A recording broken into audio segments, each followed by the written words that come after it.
नमस्कार, हमारे छत्तीसगढ़ देख रहे हैं आप। मैं हूं आपके साथ सपना दीपक मद्देशिया। बुलेटिन का आगाज करेंगे दार्जिलिंग से एक प्रेरणादायक इंटरव्यू, जिसमें दार्जिलिंग के बारे में बहुत कुछ जानने को मिलेगा। देखिए। हिमालय के खूबसूरत पहाड़, इन पहाड़ों से टकराते बादल, ठंडी ठंडी हवाएं, सुहाना मौसम। जी हां, हम हैं इस समय एक ऐसे ही शहर में जिसका नाम है Darjeeling.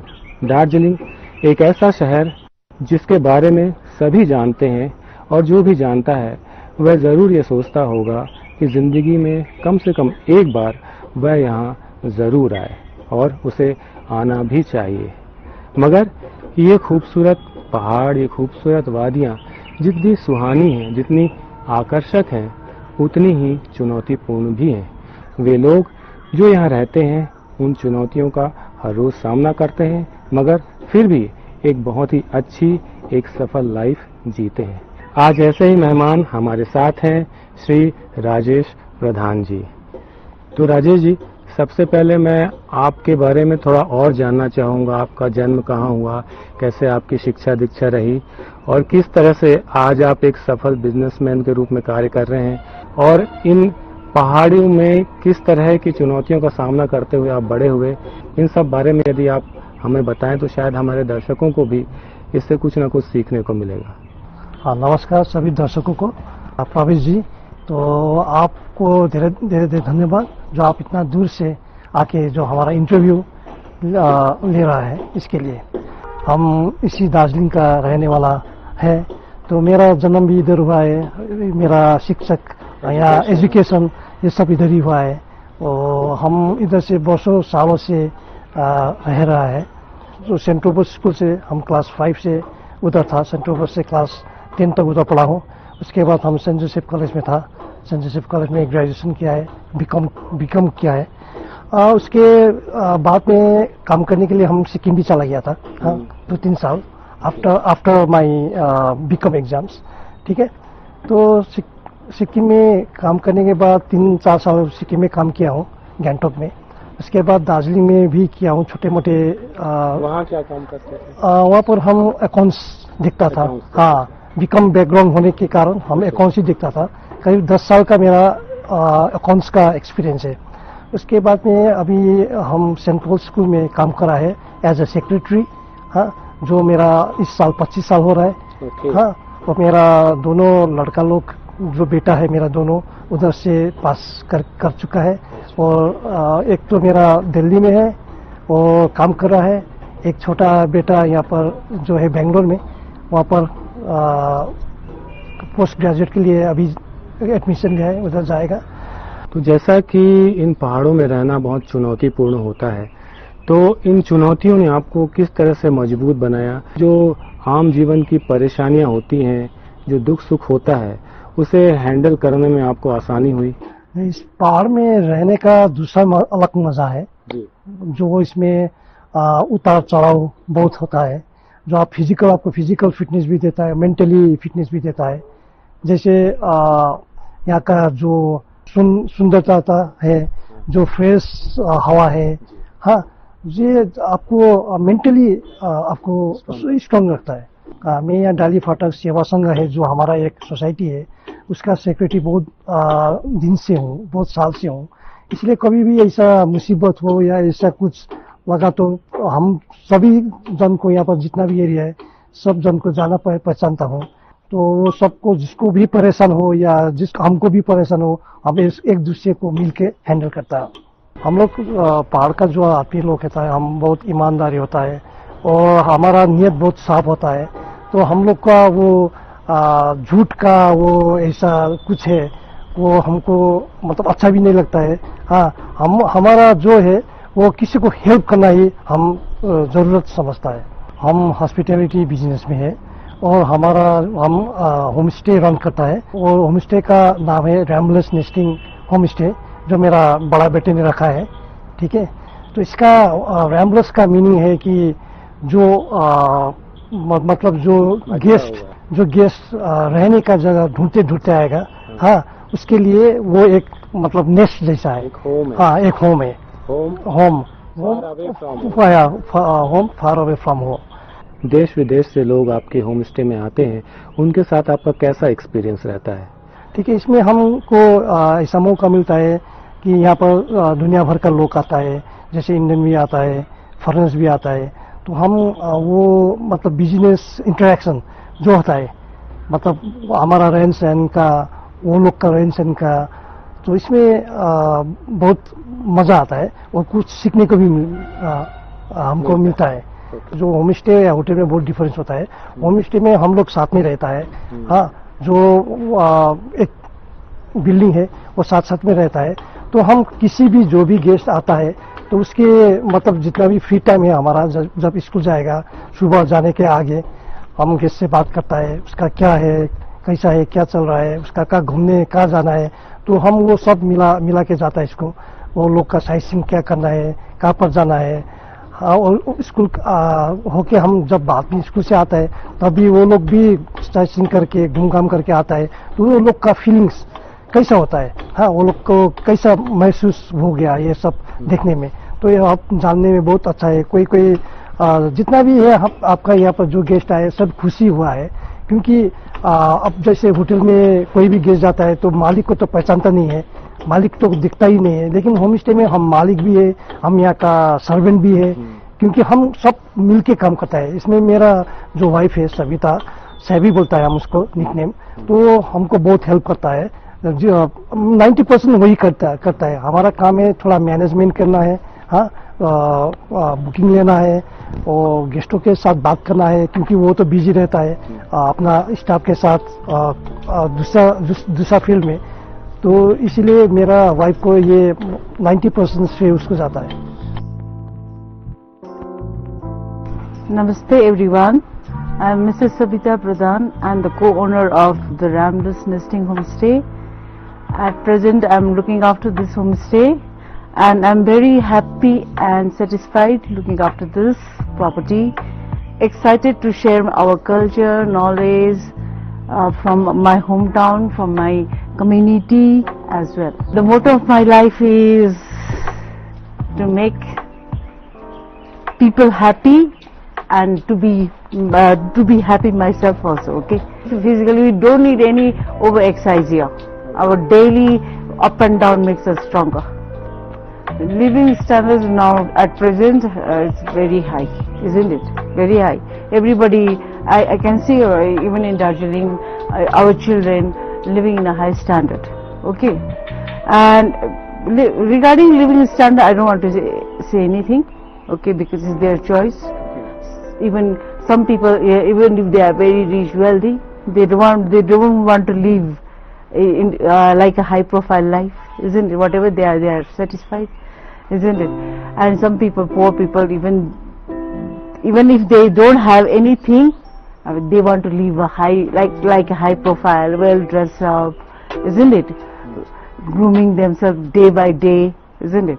So I don't want to, talk about their standard of living.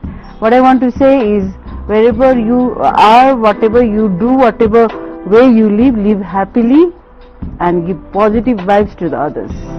If you yourself are not happy, not satisfied, then what can you donate or impart to others, isn't it? Be honest to yourself, hardworking, well determined, that is the motto of happy life. According to me, that is what I do, isn't it? I am very self-determined. If I want to do this, I will do anyhow, isn't it? But that should be a positive and a good, not harming other people, isn't it? If my determination harms to somebody else, then that is vain. That is just hypocrisy, isn't it? If I'm doing the sweeping work also, I must do honestly. It's not that I'm doing wherever people can see. I must do to the nook and corner of the house, because it has to be clean thoroughly, isn't it? It's not that wherever people see, I'll sit there only. So that is not honest work. I'm sweeping means I must sweep properly and nook and corner of the house, isn't it? So that everywhere it remains safe. Hygiene, to maintain hygiene and I mean, at the same time, I beautify environment also. No, if it is untidy, not hygiene, then your environment looks untidy, isn't it? Harming. There will be so many things happening around if the place is not clean, isn't it? Illness, disease start from there.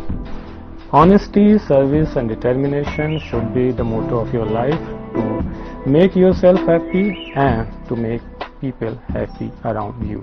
This is the motto of Mrs. Pradhan and of course Mr. Pradhan. जब कोई मेहमान पहली बार आपके home stay में आता है, तब वो पहली फीलिंग क्या होती है कि नहीं, ये बिजनेस में देखिए गेस्ट भी आपका तरह तरह का आता है, कोई बहुत अच्छा आता है, कोई बहुत मतलब वो लोग का नेचर तो आप चेंज नहीं कर पाएगा, ह्यूमन नेचर होता है तो उसको तो अभी चेंज नहीं करेगा, लेकिन वो जो थोड़ा नेचर में फर्क होता है उसको भी हम ठीक करता है अच्छे से। हमारा जो हॉस्पिटैलिटी है, जो हम उसको बात करके उसको सिखा के कैसा है क्या है करके उसको भी थोड़ा अच्छा महसूस करवाता हूँ। लोगों से मिलकर उनसे बात करके आपको क्या लगता है, क्या उनमें किसी प्रकार के सुधार की जरूरत आप महसूस करते हैं उनकी सोच में, कि उनका जीवन और आसान हो सके? आजकल जो लोग हैं वो व्यस्तता के कारण उसका इतना टाइम नहीं है, अपना ही मतलब अपना ही ध्यान में रहता है, तो दूसरे के लिए कुछ मतलब सोने का उसको टाइम नहीं मिलता है। और ये आपका क्या बोलता है, ये सोशल मीडिया ये देखने में सब बिजी होता है, तो आप एक घर में भी रहता है, सब मोबाइल में बिजी होता है, तो इससे थोड़ा मानसिक तनाव हो जाता है। वो लोग को जैसे ये दार्जिलिंग घूमना आना चाहिए, यहाँ का जो फ्रेश हवा है, थोड़ा एक हफ्ता 2 हफ्ता के लिए घूमना आना चाहिए, तो थोड़ा वो लोग का जो बिजी शेड्यूल है उससे भी थोड़ा छूट मिलता है। और यहाँ का जो सौंदर्य है, जो ब्यूटीफुल जो दार्जिलिंग में इतना अच्छा है, सुंदरता है, और जो फ्रेश एयर मिलता है आपका, वो थोड़ा लेके वो लोग का थोड़ा तनाव दूर कर सकता है। आप बिजनेस से भी जुड़े हैं, शिक्षा के क्षेत्र में भी आप काम करते हैं, समाज में भी आप अच्छा योगदान देते हैं, तो आपको क्या लगता है किसी इंसान की ईमानदारी, उसकी नेक नियत और दूसरों के लिए कुछ अच्छा करने की जो भावना होती है, उससे क्या उसको जीवन में सफल होने के लिए मदद मिलती है? उसके लिए बहुत जरूरी है, क्योंकि ये मानवता दर्शाता है इससे। एक दूसरे को जो आप हेल्प करता है, एक दूसरे का जो मन का जो तनाव है, मेंटल प्रेशर होता है, ये दूर करने में मतलब आपको वो वर्षों तक याद करता है। आप एक कोई गेस्ट थोड़ा तनाव में आ जाता है तो आप उसको खुश करके आप भेजता है, तो आपको ये ना वर्षों तक याद रहता है, तो उसके टच में रहता है आप लोग। हम इसके टच में रहता है, वो फोन करता है, वो दूसरा नया गेस्ट भेजता है, तो हम ये बिजनेस करके ना बहुत खुश है। सिर्फ पैसे के लिए नहीं है, लेकिन एक जो इंटरेक्शन होता है गेस्ट के लिए, उसके लिए भी है। तो मित्रों, यही वो बात है जो हर इंसान को ऊंचा उठाती है, हर इंसान के जीवन को और भी सुहाना और हसीन बनाती है, इन वादियों की तरह। जैसा कि प्रधान जी ने कहा कि दूसरों के लिए जिस तरह से ये सोचते हैं और जिस तरह से ये दूसरों के लिए काम करते हैं, उससे इनका जीवन और सुखी है। इन पहाड़ों की चाहे जो भी चुनौतियां हो या इन पहाड़ों का जो सुहानापन हो, इन सभी उतार चढ़ाव के साथ ये अपना जीवन बड़े ही सुख से और समृद्धि के साथ जी रहे हैं। और यही जिंदगी हमें सिखाती है कि जो दूसरों को खुशियां देता है, उसके जीवन में कभी भी खुशियों की कमी नहीं होती है। आज के लिए इतना ही। नमस्कार।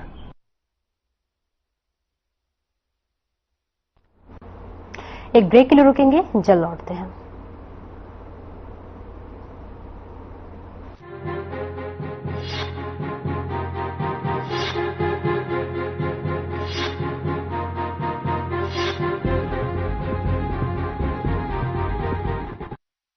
क्या आप जिम जाते हैं, कसरत करते हैं, फिर भी आपकी सेहत नहीं बनती? काजू बादाम किशमिश मेवे प्रोटीन के डिब्बे खाते हैं, फिर भी कुछ असर नहीं होता, तो इसका मतलब है आपका पाचन तंत्र खराब है। और जब तक के पाचन तंत्र दुरुस्त नहीं होगा, आप जितना मर्जी अच्छे से अच्छा खा लो, आपकी सेहत नहीं बन सकती। इसलिए हमारी संस्था सन्यासी आयुर्वेदा ने एक ऐसी दवा का निर्माण किया है जो कि आपके लिवर, आपके पाचन तंत्र को दुरुस्त करने का काम करती है, ताकि आप जो भी खाएं उसका पूरे का पूरा निचोड़ आपके शरीर को लगे, आपकी भूख बढ़े, खाया पिया सही से लगे, नया खून बने, हड्डियों में जान आए, वजन बढ़े और आप मोटे तगड़े खूबसूरत पर्सनैलिटी के मालिक बन जाएं। सिर्फ 699 रुपए की पूरे 1 महीने की दवा होती है और आप इसे घर बैठे 01145454545 पर फोन करके दवा मंगवा सकते हैं। सावन की शुरुआत के साथ ही भक्ति और आस्था की कांवड़ यात्रा भी शुरू हो गई है।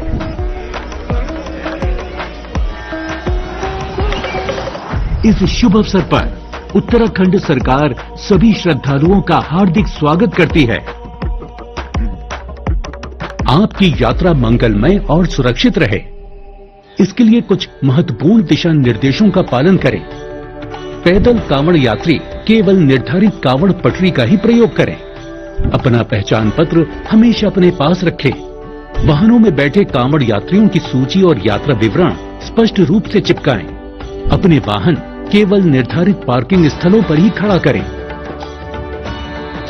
वाहन चालक कृपया यात्रा के दौरान ट्रैफिक डायवर्जन के मार्गों की जानकारी अवश्य लें और केवल निर्धारित रूट का ही पालन करें।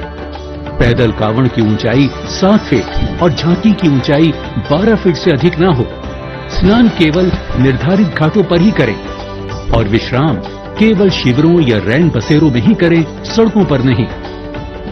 यात्रा के दौरान लाठी, डंडे, तलवार, भाले या किसी भी नुकीले हथियार को अपने साथ लेकर न आएं और नशीले पदार्थों का सेवन न करें। प्लास्टिक के प्रयोग से बचें और धार्मिक स्थलों की मर्यादा बनाए रखें। अजनबियों से कोई भी खाद्य सामग्री न लें। जेब कतरों से सावधान रहें। संदिग्ध वस्तुओं को न छुएं और तुरंत पुलिस को सूचना दें। यात्रियों की सुविधा के लिए हेल्पलाइन 9520625934 उपलब्ध है। पुलिस एवं प्रशासन के दिशा निर्देशों का पालन करें। आपका सहयोग ही आपकी सुरक्षा है। उत्तराखंड सरकार की ओर से आप सभी श्रद्धालुओं को कांवड़ मेला 2025 की हार्दिक शुभकामनाएं।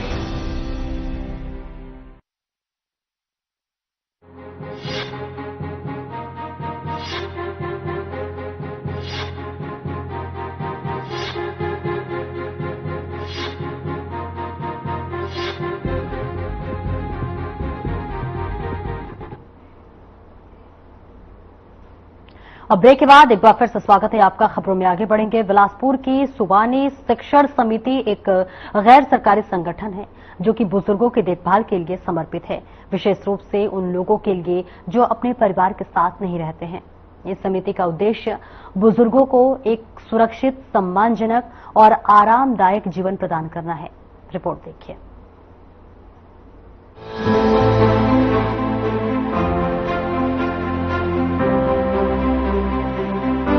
सिकुड़ता परिवार, बढ़ते खर्च और सामाजिक चुनौतियां वर्तमान के पारिवारिक जीवन को अतुलनीय क्षति पहुंचा रहा है।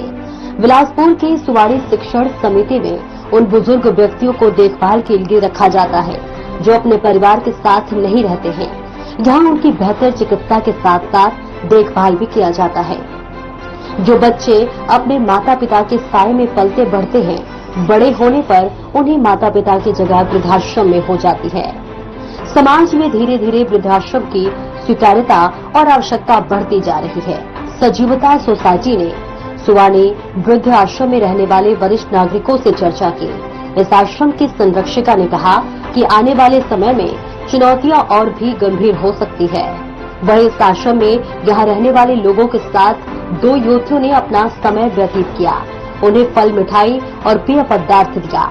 साथ ही इन युवतियों ने अपने विचार भी साझा किए और जाना कि यहाँ रहने वाले लोगों का जीवन के प्रति नजरिया क्या है। ये है सुवानी शिक्षण समिति। यहाँ पर उन वृद्धों को देखभाल के लिए रखा गया है जिनके यहाँ तो परिवार ने छोड़ दिया है विभिन्न कारणों से।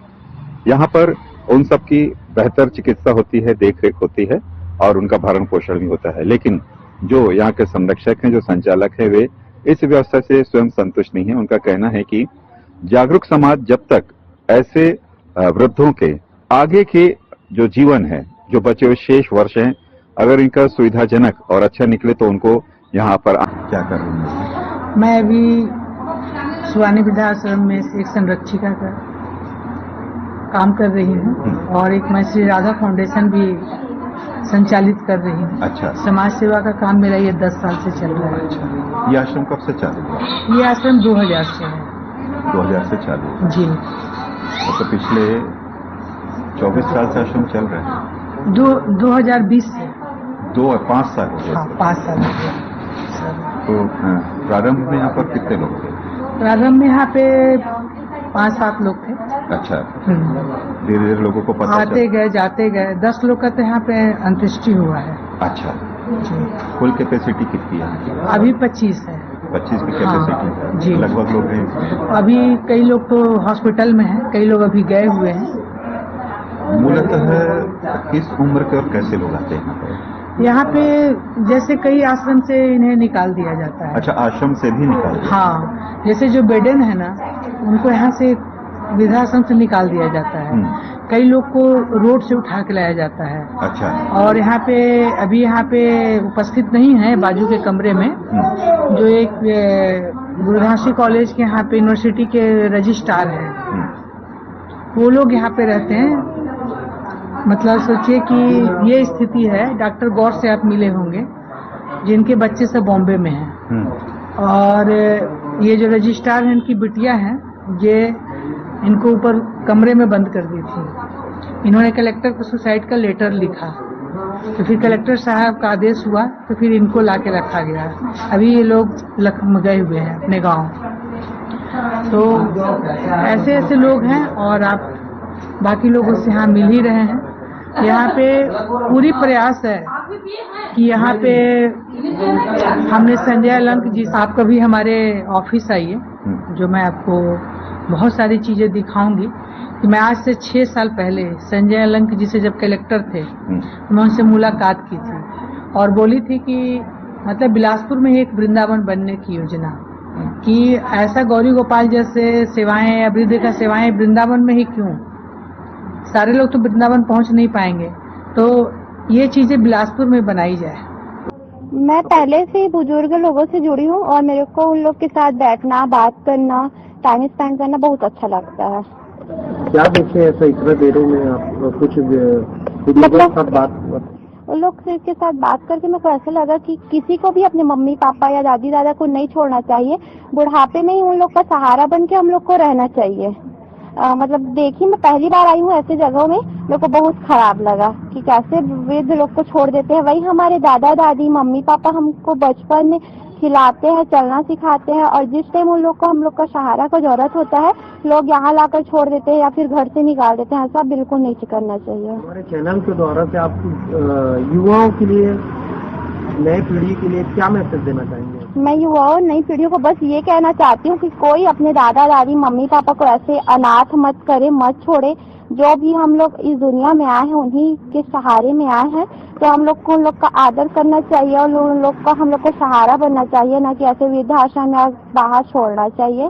बस यही मैसेज है कि कोई अपने मम्मी पापा को छोड़ देते हैं, दादी दादा को ऐसा बिल्कुल छोड़ना नहीं चाहिए। जैसे मैं आज यहाँ आई थी, देन मेरा मतलब सर से और इनसे भैया लोग से मुलाकात हुआ, तो काम ये लोग अच्छा करते हैं। मीन्स ऐसे जगह पे जाते हैं, देन मतलब ऐसे जगह पे जाते हैं, तो ये जगह मेरे को भी नहीं पता था। मैं आज पहली बार यहाँ आई हूँ, तो इससे कम से कम पता तो चलता है कि एक जगह ऐसा भी है जहाँ मतलब कोई सुविधाएं नहीं है, कि लोग कैसे टाइप कर रहते हैं, और मतलब बहुत सारी चीजें सामने आती कि लोग कैसे टाइप कर रहे हैं, फिर उनको किस चीज का आवश्यकता है।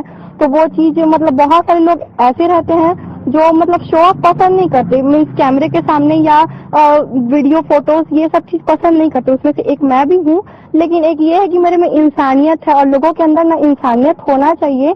तो मतलब जिसको जो हेल्प करते बनता है वो मतलब बिल्कुल यहाँ आइए और आके और चुपचाप गुप्त तरीके से हेल्प करके जाइए। मैं ये नहीं बोलती कि आप शो ऑफ कीजिए, मेरे को मीन्स शो ऑफ करना लोग तो मेरे को बिल्कुल समझ नहीं आते कि भगवान जाने की फटा पुराना कपड़ा देके या किसी भी चीज को देके लोग क्या समझते हैं। और एक चीज मैं और ये बोलना चाहूंगी, इस मीडिया के थ्रू मैसेज देना चाहूंगी लोगों को कि जो चीज आप खुद नहीं पहन सकते ना, या जो चीज आप खुद सेल्फ नहीं खा सकते, प्लीज आप किसी और को देके उनके ऊपर। फिलहाल इस बुलेटिन में इतना ही। नमस्कार।